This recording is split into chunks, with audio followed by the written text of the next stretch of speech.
Hello मेरे भाई, कैसे हैं आप। मैं रमेश आपका हार्दिक स्वागत करता हूं YouTube channel Ramesh math point पर। तो चलिए दोस्तों, आज हम चल रहे हैं ट्रायंगल की चौथे लेक्चर में, यानी चौथे पार्ट में चल रहे हैं, जिसके अंदर हम आज क्वेश्चंस करने वाले हैं सेंटर ऑफ ट्रायंगल्स, यानी केंद्र के ऊपर, इसके परिकेंद्र पर, अंत केंद्र पर, लंब केंद्र पर और उसके कुछ बेसिक कॉन्सेप्ट पर। उसके बाद में हम अगले लेसन में लेके आएंगे आपके लिए समरूपता और सर्वांग समता। तो आज के हम लेसन में चलेंगे और इसके एग्जाम्पल्स आज हम करने वाले हैं। तो चलिए दोस्तों, करते हैं आज के एग्जाम्पल्स। पहला एग्जाम्पल देखो, इसमें ये बता रखा है कि एक ट्राइंगल है, आपका एक ट्राइंगल है और ये ट्राइंगल एबीसी में अगर एडी आपको बीएसी का क्या दे रखा है, द्विभाजक, यानी कि इसको दो बराबर भागों में बांट रहा है और ए परपेंडिकुलर है बीसी के ऊपर। ये आपकी परपेंडिकुलर है इसके ऊपर, ये वाली परपेंडिकुलर है 90 है और ये वाली जो लाइन है आपकी एडी, ये क्या कर रही है, इसको द्विभाजक कर रही है, यानी दो बराबर टुकड़े कर रही है इसके। तो ये कहता है ये एंगल कितने डिग्री का होगा। तो हमने एक कॉन्सेप्ट पढ़ा था कि इन दोनों का डिफरेंस बट्टा दो होता है, यानी ये जो डी ए ई एंगल होगा, एंगल डी ए ई, ये जो एंगल होता है वो क्या होता है, आपके एंगल बी और एंगल सी के डिफरेंस का आधा होता है। के डिफरेंस का क्या होता है, आधा होता है दोस्तों, इस प्रकार से। तो बताइए यहां बी एंगल कितना है, तो आप कहेंगे सर 30 डिग्री है, सी आपका 50 डिग्री है। तो बताइए यहां से आपके 30 और 50 का डिफरेंस कितना आएगा, तो आप कहेंगे सर 20 डिग्री आएगा और बटे 2 आएगा, बटे में 2 आएगा। तो इस क्वेश्चन के राइट हल होंगे 10 डिग्री। इस क्वेश्चन के राइट आंसर कितने होंगे भाई, 10 डिग्री, यानी सी ऑप्शन करेक्ट आंसर होगा। C option will be correct answer. तो दोस्तों क्वेश्चन में कॉन्सेप्ट कौन सा लगाना था कि जब भी एक तो आपकी परपेंडिकुलर होती है और एक लाइन आपका क्या होता है, अर्धक होता है, तो उन दोनों के बीच में जो एंगल बनता है वो इन दोनों एंगल्स के अंतर का आधा होता है, जो कि हमने कॉन्सेप्ट पढ़ा था पहले। चलते हैं दोस्तों अगले एग्जाम्पल। देखिए इस एग्जाम्पल को, एग्जाम्पल क्या है आपका, एग्जाम्पल को देखिए आप। एग्जाम्पल है एक त्रिभुज की दो भुजाओं की लंबाई, दो भुजाएं आपको दे रखी हैं, इसकी दो भुजाएं बता रखी है आपको। इन दोनों भुजाओं की लंबाई के बारे में, भुजाओं की लंबाई 24 और 26 है, तो निम्न में से कौन सी तीसरी भुजा की माप हो सकती है। तीसरी भुजा की माप बताओ। एक भुजा आपको, जैसे मान लो आपको ए दे दी और ये 24 सेंटीमीटर की दे रहा है, ए कितनी सेंटीमीटर की दे रहा है, 24 की, और आपको बी दे दिया, वो आपको 26 सेंटीमीटर का दे दिया। कितनी सेंटीमीटर का दे दिया भाई, 26 सेंटीमीटर का दे दिया। और सी भुजा है ना, वो आपको निकालनी है, सी भुजा आपको निकालनी है। तो मुझे बताइए, आपने कॉन्सेप्ट पढ़ा था कि सी का मान किसी ट्राइंगल के लिए ए और बी से बड़ा होना चाहिए, ए और बी से क्या होना चाहिए, सॉरी छोटा होना चाहिए। ए और बी से क्या होना चाहिए, यहां पर छोटा होना चाहिए भाई, ये यहां पर ये इसकी वैल्यू छोटी होनी चाहिए, लेस देन होना चाहिए। कोई भी एक भुजा होती है वो अन्य दो भुजा के योग से छोटी होनी चाहिए आपकी। तो बताइए 24 प्लस 26, इन दोनों का जो योग है वो कितना आ रहा है, तो आप कहेंगे इनका योग आ रहा है 50। इसका मतलब तीसरी भुजा आपकी 50 से क्या होनी चाहिए, छोटी होनी चाहिए और इन दोनों के अंतर से बड़ी होनी चाहिए। सी ग्रेटर देन होनी चाहिए ए माइनस बी, इसके अंतर से बड़ी। तो बताइए इन दोनों का अंतर कितना है, 2। तो सी का वैल्यू होगा वो 2 से बड़ा होगा और 50 से छोटा होगा। तो बताइए ये आपका 50 से छोटा नहीं है, ये 50 से छोटा नहीं है, ये 50 से छोटा नहीं है, ये ऑप्शन इसका राइट आंसर 48। जो ऑप्शन 50 से छोटा और 2 से बड़ा होगा वो राइट ऑप्शन होगा। तो ऑप्शन देख के हम प्रश्न का हल कर देंगे इसका। चलिए दोस्तों इस एग्जाम्पल को बताइए, यहां क्या दे रखा है, इसमें ये बता रखा है कि जो एबीडी है ये 55 डिग्री का है, एसीडी 30 डिग्री का है, यानी ए बी डी ये आपका 55 डिग्री है, ये 55 डिग्री है, ये आपका डी है, ये पॉइंट बी है, ये पॉइंट सी है और ये पॉइंट आपका ए है। ठीक है, और एसीडी 30 डिग्री का है, एसीडी 30 डिग्री का है, एसीडी 30 डिग्री का है, और बी ए सी ये आपका वाई डिग्री है, वाई डिग्री। और गैर प्रतिवर्ती, प्रतिवर्ती से मतलब क्या होता है भाई, जो 360 से छोटा लेकिन 180 से बड़ा होता है। लेकिन इसने बोला है गैर प्रतिवर्ती यानी नॉन रिफ्लेक्ट, तो आपका नॉन रिफ्लेक्ट मतलब 180 से छोटा होना चाहिए। तो ये जो एंगल है बीडीसी, बीडीसी इधर वाला होता तो प्रतिवर्ती होता, अंदर वाला, बाहर वाला है तो गैर प्रतिवर्ती है, और ये आपको एक्स दे रखा है। और इसने कहा कि x माइनस वाई की वैल्यू बताइए, x माइनस वाई की। तो देखो दोस्तों, मैंने आपको पहले एक दिन बताया था, हमने पहले कॉन्सेप्ट पढ़ा, उस कॉन्सेप्ट में क्या पढ़ा वो देखो। अगर कोई ट्राइंगल इस प्रकार से है, ऐसे कोई आपका मान लो चतुर्भुज बन रहा है, तो मैं कहूंगी इस लाइन को इसे आगे बढ़ा दूं तो बताइए इन दोनों एंगल का जो योग होगा वो ये वाला होता है? बिल्कुल होता है। आप कहेंगे सर एक स्टेटमेंट था कि बहिष्कोण का मान अंतः सम्मुख दो कोणों के योग के बराबर होता है, तो इसका मान इन दोनों के, और ऐसे इन दोनों एंगल्स का योग ये वाला होगा। तो बताइए इसको और इसको मिला दिया, मतलब ये टोटल प्लस ये इन तीनों एंगल्स का योग होगा वो इस पूरे के बराबर हो जाएगा। तो बस वही कॉन्सेप्ट है यहां पर, इन तीनों का जो योग है वो x के बराबर है, यानी आपका x किसके बराबर है, x बराबर है y प्लस 55 और प्लस 30, तीनों के योग के बराबर है, तीनों के योग के बराबर है भाई। तो बताइए y को इधर ले आइए, x माइनस वाई किसके बराबर होगा, तो आप कहेंगे सर इन दोनों के योग के बराबर होगा, यानी 85 डिग्री। x प्लस वाई आपका दोनों के योग के बराबर होगा, क्वेश्चन के आंसर आएंगे सी ऑप्शन। 2021 में एनटीपीसी में एक क्वेश्चन पूछा गया था। तो बिल्कुल एक कॉन्सेप्ट है, इस प्रकार से कोई आपका चतुर्भुज है जिसे हम अवतल चतुर्भुज बोलते हैं, ये एंगल तीनों एंगल्स के योग के बराबर होता है। ये कॉन्सेप्ट आगे से आपको याद रखना डायरेक्ट, जब भी ऐसा कोई ट्रायंगल ये चतुर्भुज बने तो ये जो एंगल है ना आपका, ये हमेशा तीनों के योग के बराबर होगा। कॉन्सेप्ट क्लियर रखना है इसको। आगे देखो, एक त्रिभुज की निम्न अनुसार उसे पहचानिए कि इनमें से आपको यह पहचानना है, एक त्रिभुज की भुजाएं निम्न अनुसार है, उसे पहचानो कि समकोण त्रिभुज कौन सा है इनमें से। समकोण त्रिभुज का पता करना है बेटा आपको, समकोण का पता लगाना है कि इनमें से समकोण कौन सा है। बताओ, यहां भुजा दे रखी है 4, 5 और 7। देखो मैंने एक कॉन्सेप्ट बनाया था, आपको कॉन्सेप्ट में एक बार फिर से बताता हूं कि मान लो मैंने मान लिया कर्ण है सी, तो कर्ण का स्क्वायर होता है वो आधार के स्क्वायर और लंब के स्क्वायर के बराबर होता है। ये आपके ट्राइंगल का, एक राइट एंगल ट्राइंगल का समकोण त्रिभुज का कॉन्सेप्ट है। अब मैं कहूं कि कई बार नंबर्स यहां बहुत बड़े आ जाते हैं जिनका वर्ग वगैरह याद नहीं होता है।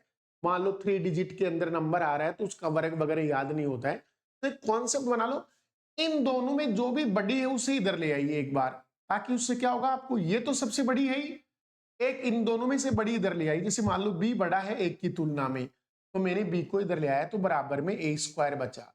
तो अब इससे आप क्या लिख सकते हैं, इसे आप सी माइनस बी और सी प्लस बी दो बार लिख सकते हैं। आप इसे ए स्क्वायर माइनस बी स्क्वायर का फॉर्मूला यही तो है, और ये अगर ए स्क्वायर के बराबर आ जाए, अर्थात मैं इधर से वर्ग हटा दूं तो यहां वर्गमूल, अर्थात c माइनस बी और c प्लस बी का मल्टीपल करके अगर उसका वर्गमूल ले तो वो एक के बराबर यानी छोटी वाली भुजा के बराबर आ जाना चाहिए, तो वो राइट एंगल ट्राइंगल होगा।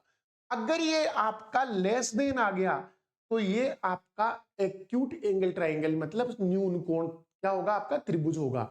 और अगर ये आपका ग्रेटर देन आ रहा है तो ये आपका सम क्या होगा, अधिक कोण त्रिभुज होगा। तो ये एक अच्छा सा कॉन्सेप्ट था, इस कॉन्सेप्ट पर बेस अपन इस क्वेश्चन को करेंगे दोस्तों। ठीक है दोस्तों, तो चलते हैं इस क्वेश्चन को। मैंने ये कॉन्सेप्ट आपको बताया है ताकि आपको ये कॉन्सेप्ट अच्छे से याद रहे। अब मुझे बताओ, 4, 5 और 7 में से दो बड़ी भुजा चुन लो। 5 और 7 चुनते हैं। 7 और 5 12 होता है दोनों का योग। मैंने c प्लस बी कर दिया इंटू सी माइनस बी। 5 और 7 का अंतर कितना होता है? 2 बार दोनों 24। और आपको पता है 24 का वर्गमूल 4 के मतलब 16। आप कहेंगे ना 4 का वर्गमूल, अरे 24 का वर्गमूल निकाल। ऐसे चाहे अगर वर्गमूल नहीं करना चाहते हो आप, कोई दिक्कत नहीं है, वर्गमूल मत करो। वर्गमूल नहीं करना चाहते तो कोई दिक्कत नहीं है, आप ऐसे ही कर लो 12 इंटू 2, ये 24। क्या ये बराबर है क्या 4 के वर्ग? जो छोटी भुजा है ना उसके वर्ग के 16 के बराबर है? तो आप कहेंगे नहीं सर, ये 16 के बराबर नहीं है।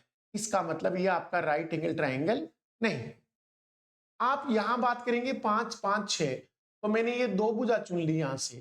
तो बताओ 6 और 5 कितने हो गए? 11। और 6 और 5 का अंतर हो गया 1, तो 11 एकम 11। क्या ये बराबर है क्या 5 के वर्ग के? तो आप कहेंगे नहीं सर, ये 5 के वर्ग के बराबर नहीं है। मतलब ये भी आपका ट्राइंगल राइट एंगल ट्राइंगल नहीं है। यहां 66 प्लस 5, दो भुजाओं को चुनते। 66 प्लस 5 हो गया आपका 73। कितना हो जाएगा दोस्तों? ये आपका हो जाएगा 73। 73 हो जाएगा। ये देखो, ये आपका हो जाएगा 73।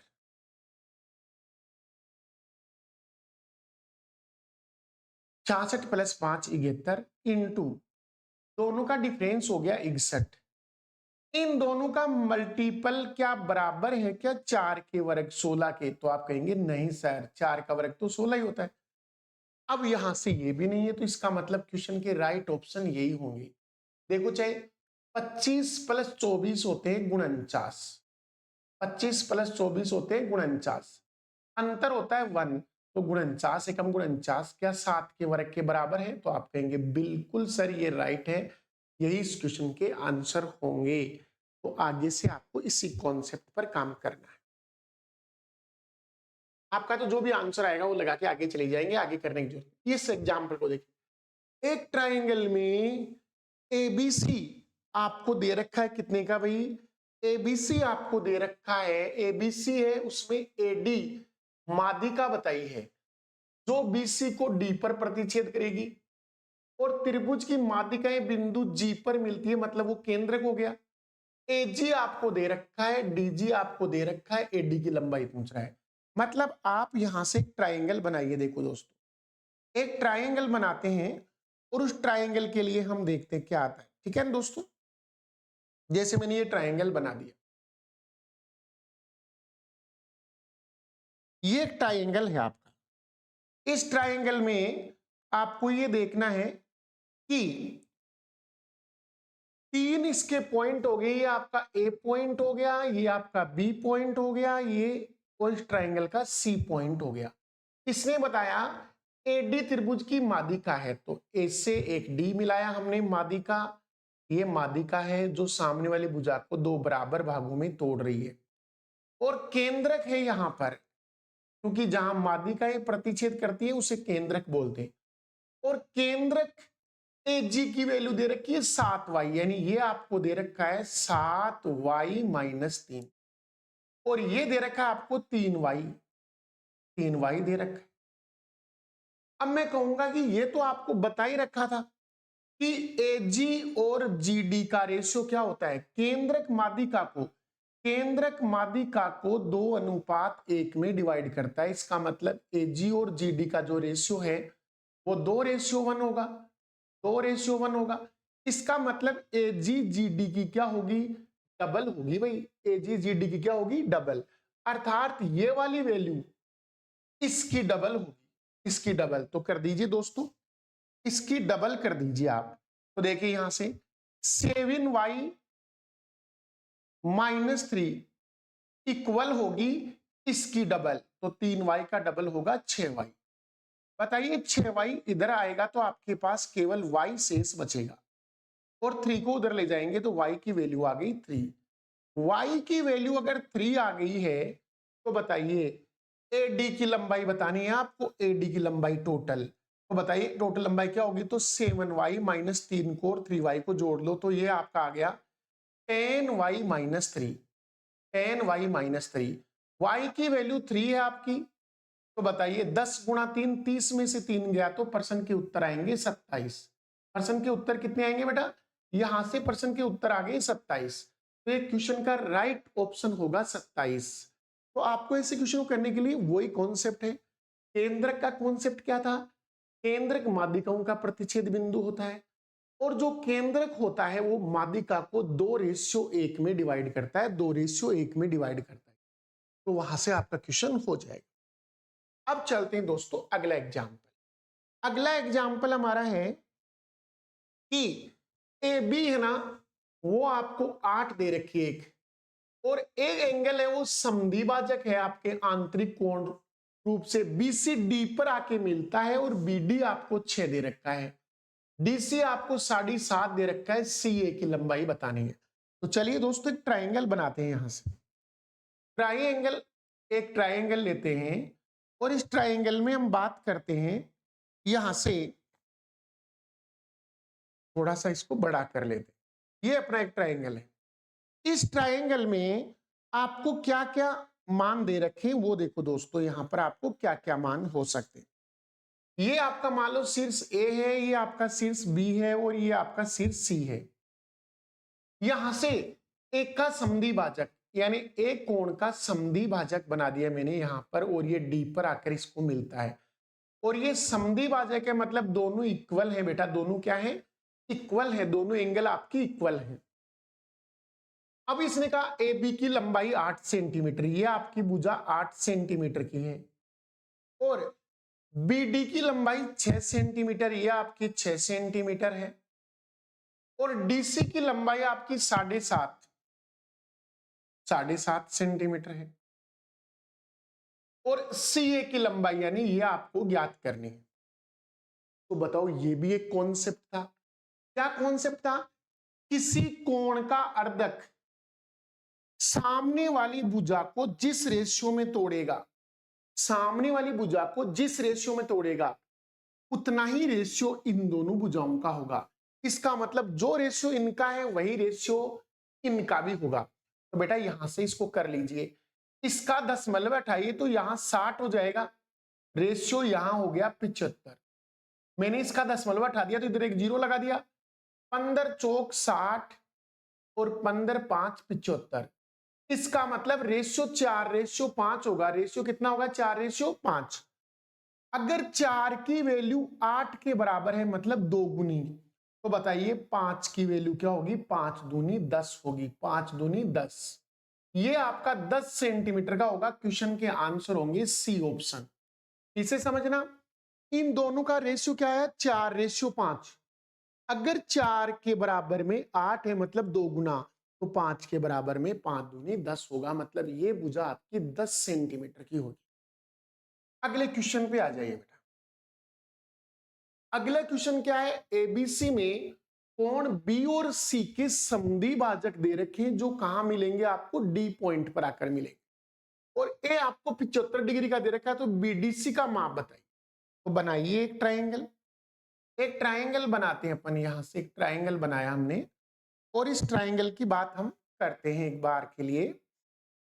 जैसे ये अपना एक ट्राइंगल है, इस ट्राइंगल में अपन बात करते हैं, यहां आपको मान क्या क्या दे रखा है वो देखिए आप एक बार।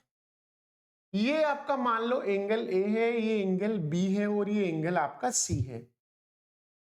अब इसने क्या दिया, बी और सी के आंतरिक समद्विभाजक, इसका मतलब इस एंगल का आंतरिक समद्विभाजक और इस एंगल का आंतरिक समद्विभाजक, दोनों बिंदु किस पर मिलते हैं, डी पर मिलते हैं। ये आपका पॉइंट डी है भाई, और ए एंगल आपको 75 डिग्री का दे रखा है, ये 75 डिग्री का दे रखा है। ये कितने डिग्री का दे रखा है भाई, 75 डिग्री का, 75 डिग्री का दे रखा है। तो मैं बताऊं, अगर ये दोनों इक्वल है मतलब ये समद्विभाजक है, ये इस कोण का समद्विभाजक है, और जहां कोणों के संधिभाजक मिलते हैं वो एंगल आपका, वो पॉइंट आपका अंतः केंद्र होता है। क्या होता है भाई? अंतः केंद्र। और अंतः केंद्र पर बनने वाला जो एंगल होता है आपका, वो 90 प्लस शीर्ष कोण का आधा होता है। शीर्ष कोण का क्या होता है? आधा। ये जो एंगल होता है, ये जो एंगल आपका होगा, ये इसका आधा जोड़ देंगे 90 में तो प्राप्त होगा। अंतः केंद्र की परिभाषा क्या थी? कोणों के अर्धक जिस पॉइंट पर मिलते हैं वो क्या होता है? अंतः केंद्र।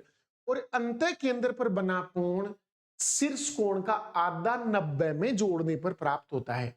तो बताइए 90 डिग्री प्लस आपको 75 का आधा करना है। एक का मान 75 है, 75 का आधा 37.5। तो बताइए इन दोनों का योग कितना हुआ? तो आप कहेंगे सर 127.5। क्वेश्चन के राइट ऑप्शन होंगे 127.5, यानी सी ऑप्शन करेक्ट आंसर होगा। सी ऑप्शन करेक्ट आंसर होगा मेरे बच्चों। अगला क्वेश्चन है, अगला क्वेश्चन है एक त्रिभुज का एक कोण अन्य दो कोणों के योग के क्या है? बराबर। अन्य दो कोणों के योग के बराबर है। तो बताइए त्रिभुज कौन सा वाला है? त्रिभुज आप मुझे बताइए। एक ट्राइंगल लेते हैं आप एक ट्राइंगल ले ले, जैसे ये ट्राइंगल ले लिया आपने, ठीक है। इस ट्राइंगल की हम बात करें तो ये एक ट्राइंगल है जिसके अंदर हम बात करना चाहते हैं। इसमें ये आपका ट्राइंगल है ए, ये आपका ट्राइंगल है बी, और ये आपका ट्राइंगल है सी। मान लो मैंने इनके एंगल्स मान लिए, जैसे ये अल्फा है, ये एंगल बीटा है, और ये एंगल आपका मैंने मान लिया गामा है। ये आपका एंगल गामा है। इसने कहा एक कोण अन्य दो कोणों के योग के बराबर। तो मैंने इसे मान लिया अल्फा है ना, वो बीटा और गामा के इक्वल है। बीटा और गामा के क्या है भाई? इक्वल है। और आप जानते हैं तीनों कोणों का योग alpha plus beta plus gamma, तीनों का जो योग होता है वो 180 डिग्री होता है। 180 डिग्री होता है। तो अब आप रख दीजिए, बताओ बीटा प्लस गामा किसके बराबर है? तो आप कहेंगे sir beta plus gamma alpha के बराबर है। तो alpha plus alpha equal to 180। तो 2 अल्फा की वैल्यू 180 आ गई। 2 अल्फा की वैल्यू 180 आ गई। इसका मतलब अल्फा की वैल्यू 90 आ गई। अल्फा 90 के बराबर है। और अगर ये आपका 90 आ गया, इसका मतलब जिस ट्राइंगल का एक एंगल 90 होता है वो ट्राइंगल आपका समकोण होता है। मतलब वो कौन सा ट्राइंगल होता है? समकोण ट्राइंगल होता है। तो ये आपका समकोण ट्राइंगल है। कौन सा ट्राइंगल है भाई? समकोण वाला। अगला क्वेश्चन बताइए, त्रिभुज की मादिकाओं का प्रतिच्छेद बिंदु क्या कहलाता है? दोस्तों ये चार चीज थी। जहां मादिकाओं की बात करें, मादिकाओं की, अगर मादिकाओं के प्रतिच्छेद बिंदु की बात करें तो मादिकाओं का जो कटान बिंदु होता है वो केंद्रक होता है। वो क्या होता है भाई? केंद्रक, सेंट्रोइड, केंद्रक होता है। ठीक है। अगर कोण अर्धकों की बात हो, कोण अर्धकों की बात हो कि कोण अर्धकों का जो प्रतिच्छेद बिंदु होता है ना, कोण अर्धकों का प्रतिच्छेद बिंदु, वो आपका होता है अंतः केंद्र। अंतः केंद्र होता है। और जो आपका भुजालम संधिभाजक, भुजाओं के लंब संधिभाजक,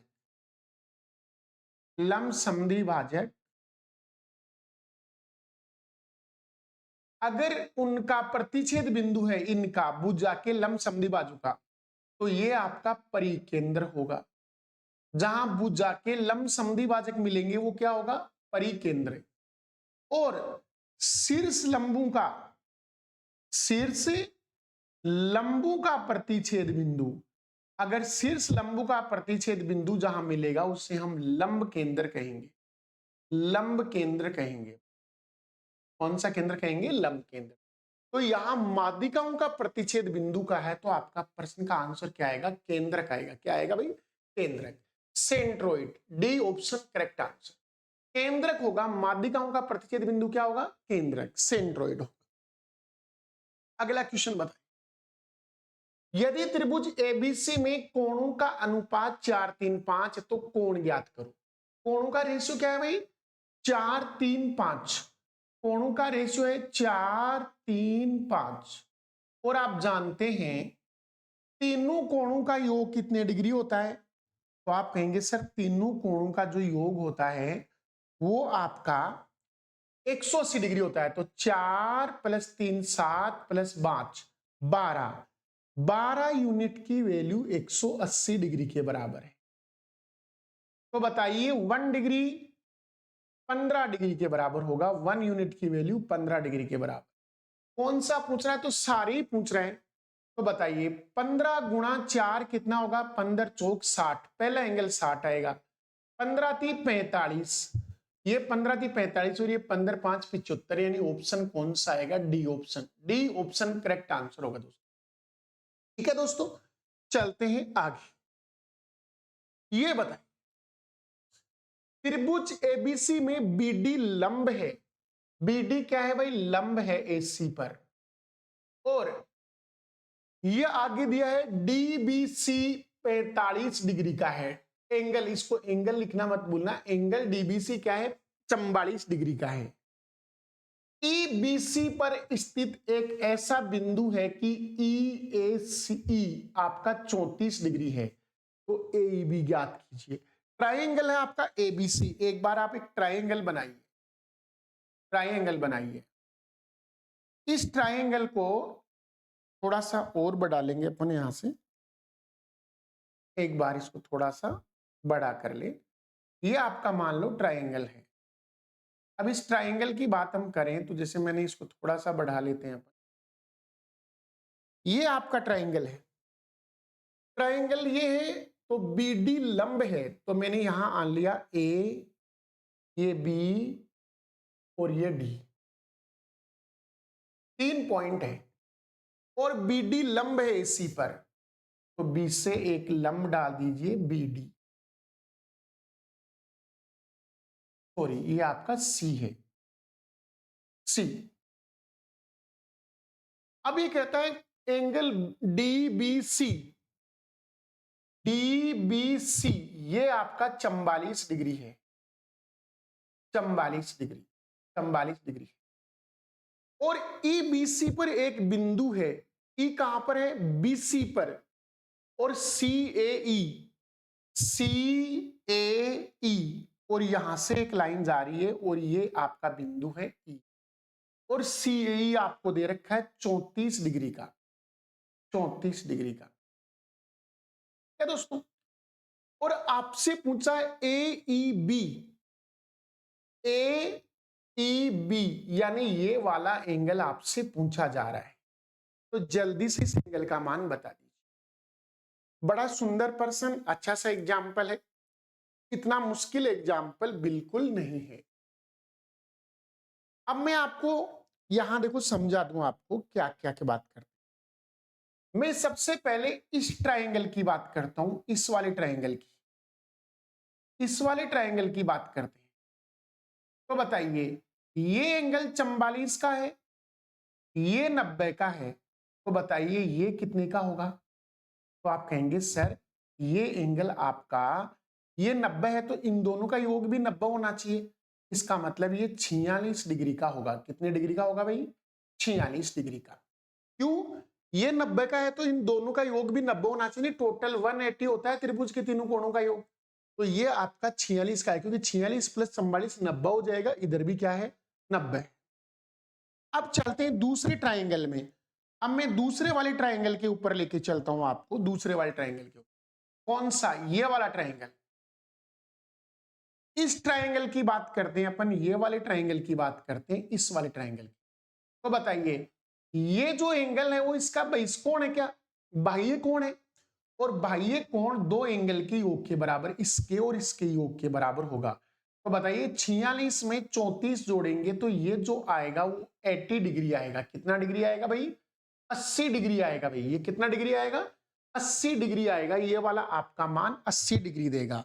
तो इस क्वेश्चन के राइट ऑप्शन होंगे बी ऑप्शन, ऑप्शन बी आएगा, क्योंकि ये आपका एंगल हो गया 80 डिग्री, 80 डिग्री का हो गया। क्योंकि आपको पता है 46 प्लस 34 का योग कितना आता है, ये वाला एंगल होगा तो कितना आएगा 80 डिग्री के बराबर आएगा। तो इस क्वेश्चन के राइट ऑप्शन होंगे 80 डिग्री। अगला क्वेश्चन देखो, यहां पर दे रखा है आपको त्रिभुज एबीसी में एबीसी 90 डिग्री है, बीए बीसी के बराबर है, तो ए और सी कोण क्रम से होंगे। आपको एक ट्रायंगल दे रखा है समकोण ट्रायंगल, तो उसकी बात करते हैं अपन। जैसे ये एक समकोण ट्रायंगल है, इस समकोण ट्रायंगल में आपको बी एंगल किसके बराबर दे रखा है, 90 डिग्री के बराबर दे रखा है। बी एंगल आपको 90 डिग्री के बराबर दे रखा है, तो मैं बी को यहां मान लेता हूं, बी यहां मान लेते हैं। एक जगह हम ए मान लेते हैं और एक जगह सी मान लेते हैं, यहां सी मान लेते हैं, कोई फर्क नहीं पड़ता ए बी सी कहां होंगे। बी ए बराबर बी सी, बी ए और बी सी बराबर है और ये आपका 90 डिग्री है। तो बताइए एंगल ए और सी क्या होंगे, ए और सी, तो आप कहेंगे सर ये दोनों इक्वल होंगे। कॉन्सेप्ट था हमारा, जब दो भुजाएं बराबर होती है तो उनके सामने के एंगल भी बराबर। अगर ये 90 है तो इन दोनों का योग भी 90 होगा, तो 90 होगा तो ये भी आपका 45 डिग्री होगा और ये भी आपका 45 डिग्री होगा। दोनों सेम एंगल होंगे 45 45 के, दोनों एंगल सेम होंगे 45 45 डिग्री के होंगे, 45 45 डिग्री के इस क्वेश्चन के आंसर आएंगे। ये क्वेश्चन देखिए दोस्तों, एक त्रिभुज की भुजाओं की लंबाई दे रखी है आपको x + 1 7 - x 4x - 2, तो x का मान बताइए कि ये समद्विबाहु त्रिभुज का प्रतिनिधित्व करे। यानी आपके पास तीन भुजा है x + 1, दूसरी भुजा आपके पास है 7 - x, तीसरी भुजा आपके पास है 4x - 2। आपको दो भुजाएं बराबर लेनी है, क्योंकि आपको पता है समद्विबाहु त्रिभुज कौन सा होता है, जिसकी दो भुजाएं इक्वल होती है।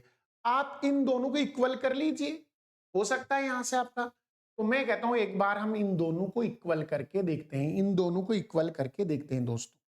तो बताइए इन दोनों को इक्वल करेंगे तो x + 1 इक्वल होगा 7 - x।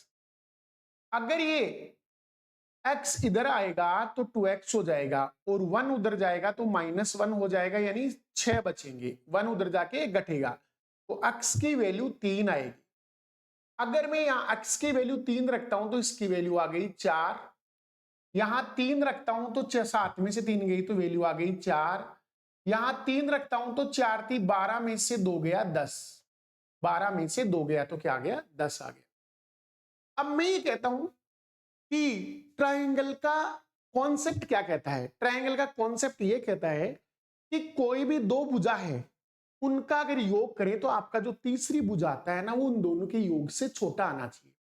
बोलो तीसरी भुजा, अगर आपने यहां 3 रखे तो 4 थी, 12 माने तो 10 आया, और 10 इन दोनों के योग से क्या है, कम है क्या, तो आप कहेंगे सर कम नहीं है।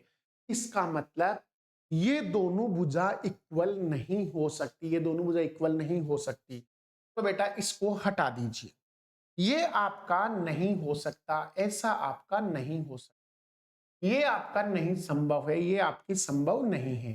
तो हम दूसरा लेते हैं, हम इनको बराबर करने की कोशिश करते हैं, हम इन्हें बराबर करेंगे, ये वाला 7x को और उसको आप बराबर कर लीजिए एक बार, कि इन दोनों को हम अगर बराबर करेंगे तो क्या आएगा, या हम इन दोनों को बराबर कर ले तो क्या आएगा।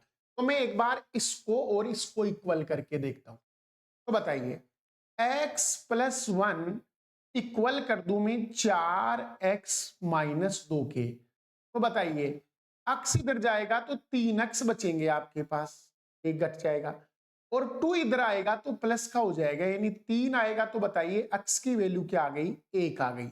अगर मैं यहां 1 रखूं तो मेरे पास रिजल्ट आता है 2, यहां 1 रखूं तो 7 में से गया तो 6, यहां 1 रखूं तो 4, तो यहां पर रिजल्ट आता है 2। और ये भी आपका ट्रायंगल प्रतिनिधित्व नहीं करता है, क्योंकि 6 है ना, वो 2 और 2 4 से क्या है, बड़ा है, इसका मतलब ये भी आपके ट्रायंगल का प्रतिनिधित्व नहीं करता है। इसका मतलब इससे भी आप इक्वल नहीं ले सकते। तो इक्वल लेना पड़ेगा आपको। किनको? आप इक्वल ले लीजिए इन दोनों को, इन दोनों को इक्वल लीजिए भाई। तो बताइए 7 माइनस एक्स इक्वल ले लीजिए 4x माइनस 2। तो बताइए ये एक्स इधर जाएगा तो 5x हो जाएंगे, और ये आपका 2 इधर आएगा तो ये आपका 9 हो जाएगा।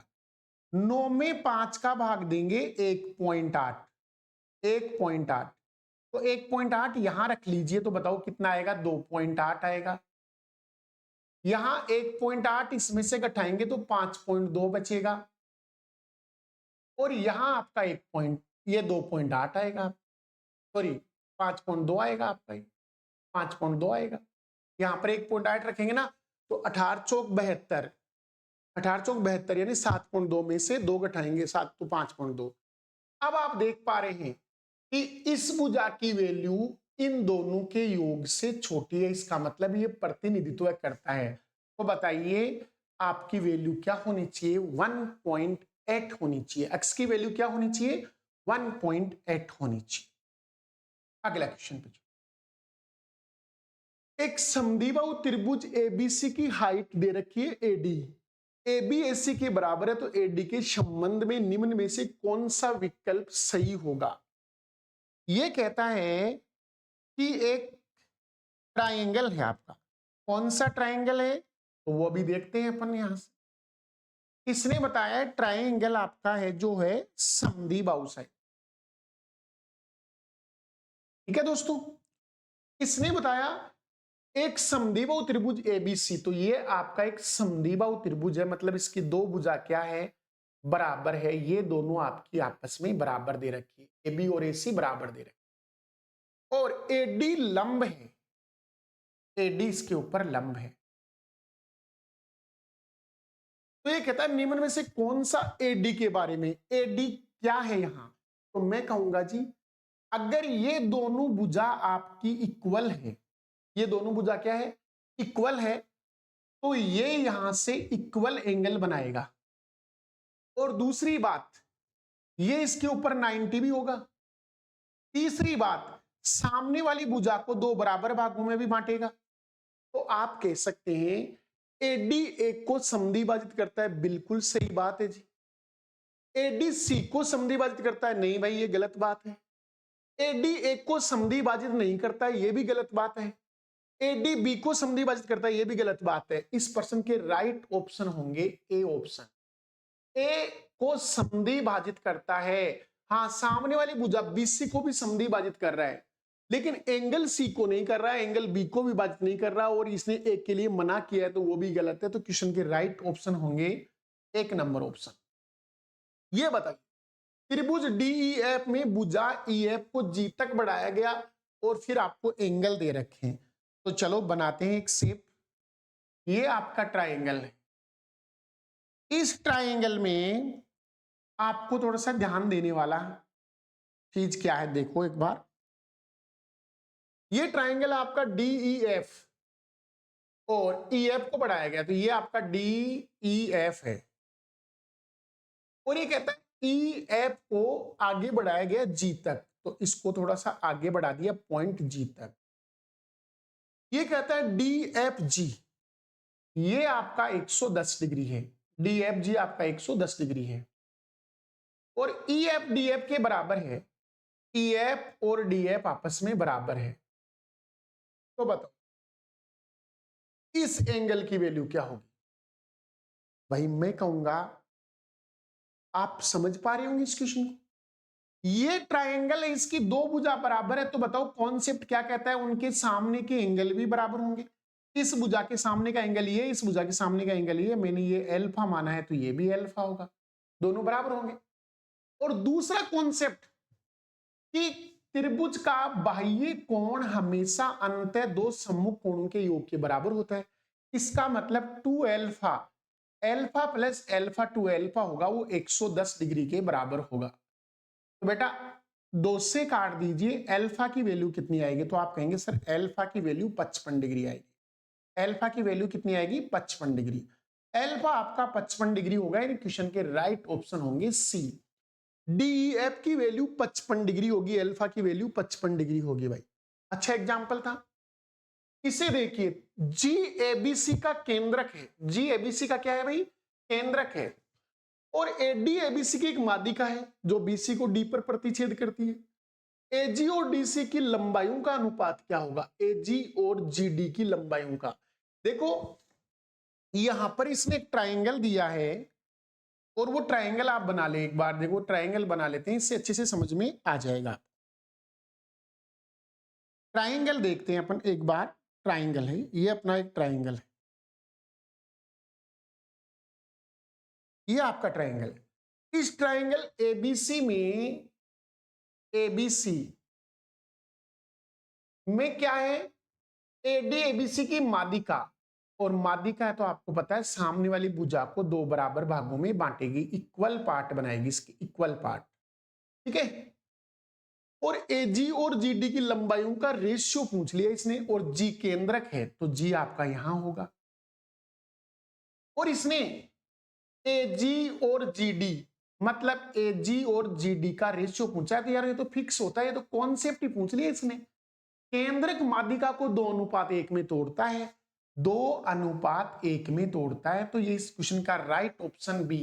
ये तो डायरेक्ट कॉन्सेप्ट था हमारा, ग्रुप डी 2022 में पूछा, डायरेक्ट कॉन्सेप्ट हल करवा लिया इसने। हाँ जी, इसको बताइए। त्रिभुज एबीसी में बी और सी के समद्विभाजक त्रिभुज के अंदर बिंदु पी पर मिलते हैं, तो बताइए अगर बीपी 128 का है बीपीसी, तो आपको ए बताना है कितने डिग्री का होगा। चलिए दोस्तों, ये अपन बनाते हैं फिगर यहां पर, और अब हम बात करने वाले इसमें, ये आपका ए और बी और ये सी एक ट्रायंगल है, और आपके अंदर पी पर मिलते हैं, इसका मतलब आंतरिक समद्विभाजक, बी का आंतरिक समद्विभाजक और सी का आंतरिक समद्विभाजक। ठीक है। ये आपस में कहा मिलते हैं? बिंदु पी पर मिलते हैं, बिंदु पी पर। तो अभी अभी हमने बात की थी बेटा, जब ये समद्विभाजक है इसका मतलब ये आपका अंतः केंद्र है। ये आपका क्या है? अंतः केंद्र है भाई। पी आपका क्या है? पी आपका अंतः केंद्र है। और अंतः केंद्र पर बनने वाला जो कोण होता है, ये जो कोण होता है आपका, ये कोण किसके बराबर होता है? ये आपका 90 प्लस एंगल a/2 के बराबर होता है। 90 प्लस a/2 के बराबर। ये एंगल हमेशा 90 प्लस a/2 के बराबर होता है। अब आपको ये दे रखा है, ये एंगल 128 का दे रखा है, 128 डिग्री का दे रखा है, और ये आपसे पूछा गया है, तो बताइए ये किसके बराबर है? 128 डिग्री के बराबर है। तो मैं कहूंगा जी 90 को आप इधर ले आइए। बोलो 38 डिग्री बचा क्या? तो आप कहेंगे बिल्कुल सर 38 डिग्री बचा, जो a/2 का मान है। तो बताइए एक का मान क्या होगा? तो 2 से मल्टीप्लाई कर दीजिए, 38 दूनी 76।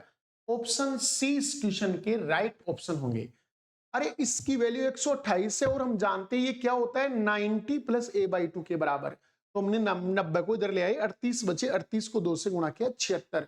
76 इस क्वेश्चन के राइट ऑप्शन होंगे।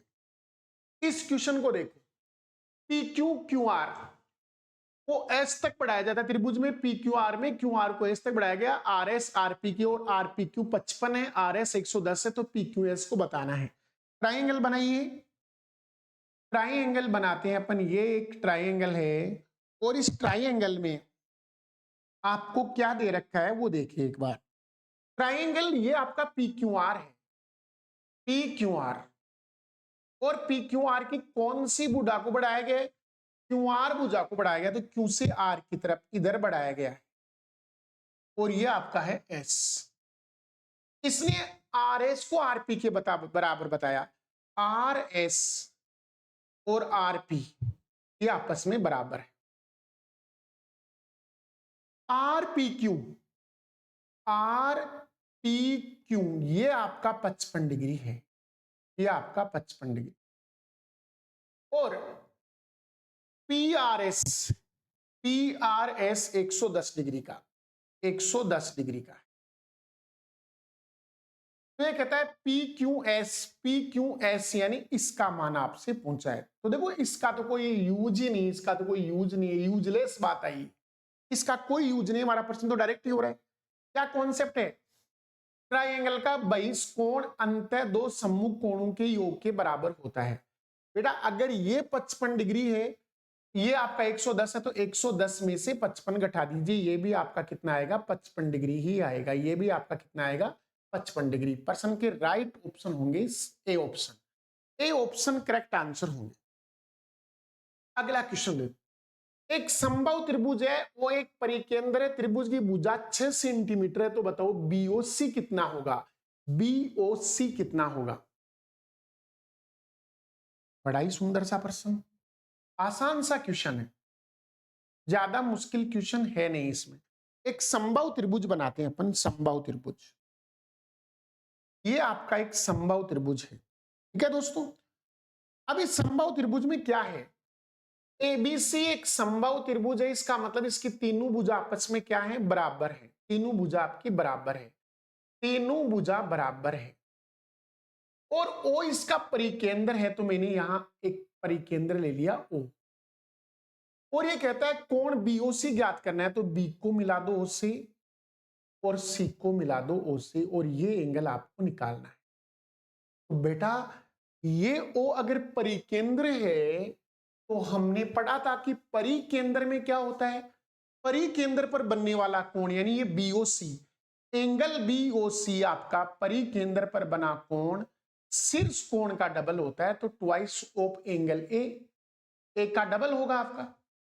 और आप जानते हैं अगर आपका एबीसी समबाहु त्रिभुज है, तो इसका प्रत्येक एंगल 60 का होगा, इसका मतलब ए भी आपका 60 का है। तो आप यहां कर सकते हैं 2 गुणा एक की वैल्यू 60 डिग्री, तो बताइए बीओसी कितने का आ गया? 120, 120 डिग्री का। ये कितने का आ गया भाई? 120 डिग्री का, 120 डिग्री होगा। ये भी एक यूजलेस बात है, हमें इसकी कोई जरूरत नहीं है 6 सेंटीमीटर की, क्योंकि हमें भुजा से कोई लेना देना ही नहीं है। आपको ये बता दिया भुजा इक्वल है, बस पर्याप्त है हमारे लिए।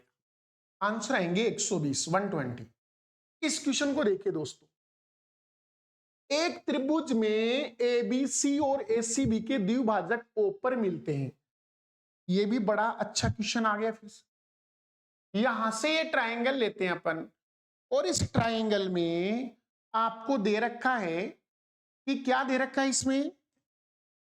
ये एंगल आपका मान लो, एंगल आपको दे रखा है ए बी सी, एक आपका ट्राइंगल है, और इसमें बी और सी के क्या ले रखे हैं? एंगल बी का और एंगल सी का द्विभाजक, मतलब दो भागों में बांटने वाला संधिभाजक, इसका संधिभाजक। ये दोनों एंगल बराबर हैं, इधर ये दोनों भी एंगल आपके बराबर हैं, और ये ओ पर मिलता है। तो बताइए ये तो आपका अंतः केंद्र हुआ ना, जहां कोणों के द्विभाजक या अर्धक मिलते हैं, वो अंतः केंद्र होता है। आपको इसकी वैल्यू पूछ रहा है, जबकि इसकी वैल्यू आपको दे रखी है 60। तो बताइए ये क्या होता है आपका? तो आप कहेंगे सर ये आपका होता है 90 प्लस a/2, 90 प्लस a/2 होता है बेटा। तो बताइए 90 ऐसे कैसे आएगा? ए कितना आपका 60, तो 60/2 कितना आएगा? 30 आएगा। प्रश्न के उत्तर आगे 120, यानी option A will be correct answer. ये भी 2021 में पूछा गया था आपका एनटीपीसी में, बहुत अच्छा एग्जाम्पल। अगले क्वेश्चन को कीजिए, त्रिभुज एबीसी में समकोण बी पर बनता है भाई, और बीसी 15 एबी 8 की दे रखी है। त्रिभुज एबीसी का परिवर्त बनाया गया, तो वर्त की त्रिज्या ज्ञात कीजिए, वर्त की त्रिज्या ज्ञात कीजिए। ठीक है दोस्तों, इससे थोड़ा करेक्शन कर लीजिए भाई यार, ये इसने शायद दे रखा है a circle inscribe in triangle ABC, मतलब अंदर की तरफ बनाया गया, तो ये परिवर्त नहीं है बेटा, ये आपका अंतःवर्त है, ये आपका अंतःवर्त है भाई, यहां परिवर्त नहीं है। मैं इसको करेक्शन कर देता हूं, यहां आप अंतःवर्त कर लीजिए, अंतःवर्त है, अंतःवर्त यहां पर काट के इसको, चलो यहां हम रख देते हैं अंतःवर्त, अंतःवर्त बनाया गया। ठीक है, चलो दोस्तों शेप लो, एक शेप लो, बड़ा अच्छा एग्जाम्पल है ये तो, बहुत ही अच्छा एग्जाम्पल आया। देखिए यहां पर आपको दे रखा है एक ट्राइंगल, और इस ट्राइंगल एबीसी के अंदर हम बात करते हैं। एबीसी आपका ये ट्राइंगल है, और एबीसी ट्राइंगल में बीसी आपको 15 की दे रखी है। बीसी क्या दे रखी है? सॉरी, ये तो समकोण ट्राइंगल लेना था ना अपने को, तो समकोण ट्राइंगल लो यार। ये ट्राइंगल मत लो आप, समकोण ट्राइंगल ले लो। मैं यहां से इसको कैंसिल कर देता हूं, समकोण वाला लेते हैं अपन ट्राइंगल, समकोण वाला ट्राइंगल लेते हैं। ये आपका समकोण ट्राइंगल है, ये समकोण वाला ट्राइंगल है। इसकी बात हम करते हैं। देखो एबीसी और बी समकोण है, तो ये मैं ए मान लेता हूं, बी समकोण है तो बी यहां मान लेता हूं, ये हमारा सी है। बीसी आपको 15 की दे रखी है, 15 सेंटीमीटर है, और ए बी 8 की दे रखी है दोस्तों। और अंत्यवर्त बनाना इसके अंदर, तो मुझे बताओ ये 8 की, ये 15 की है, तो ये 17 की होगी, आपको पता है, ठीक है ना। अगर यहाँ परिवर्त होता ना, तो आपको पता है हमने पढ़ा था कॉन्सेप्ट, परिकेंद्र जो होता है अगर वो समकोण त्रिभुज में बात करें तो परित्रिज्याकरण की आदि होती है। तो 17 का आधा 8.5 होना चाहिए था, ऑप्शन था ही नहीं ऐसा, इसलिए मैंने यहाँ चेंज किया कि ये परिवर्तनीय क्या है, अंतवर्त है। अब मुझे बताइए अंतःवर्त की रेडियस का फॉर्मूला क्या होता है? तो मैंने लिखवाया था जब आपको पढ़ाया कि एरिया बटे होता है अर्ध परिमाप, यानी एस, अर्ध परिमाप एरिया बटे। तो मुझे बताइए समकोण त्रिभुज का एरिया होता है 1/2 आधार इंटू ऊंचाई, 1/2 आधार इंटू ऊंचाई, यानी 15 गुणा 8, 15 गुणा 8, ये तो एरिया आ गया।